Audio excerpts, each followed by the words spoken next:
او پیغمبر صلی الله علیه وسلم ډېر مینه ناک انسان و او سبحان الله سیرت کې راځي چې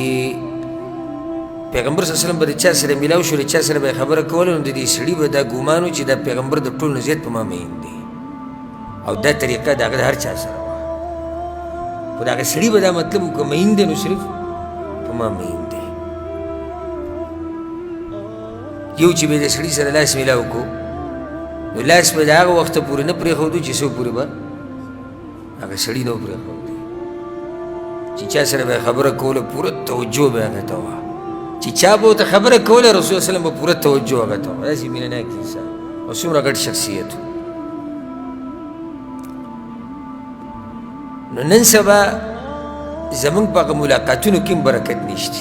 که ته رښتیا ووایو لکه په لاره به رواني دوه کسان او لږه فاصله به یې لږه دا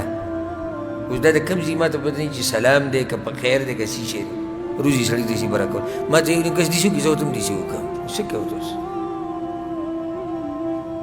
ښه که څوک د سره لاس میلاو کړي دا د دې څلورو ګوتو دا سرونه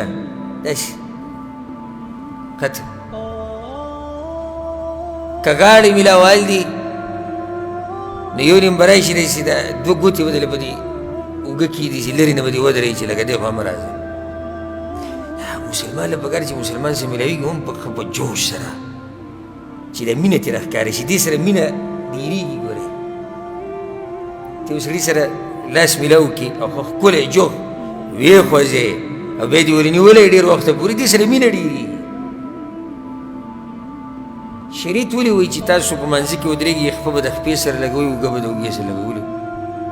دې سره مینه ډېرېږي پیغمبر صلی الله علیه وسلم څه وایي وایي که تاسو داسې ونه کړو نو زړونه به م د یو بل نه جدا شي نو چې لاس میلاوال زموږ دا شو او خبرې اترې زموږ په دې طریقه شوې او ملاقاتونه به دې شي نو مینه محبت خو لاړو ختم شي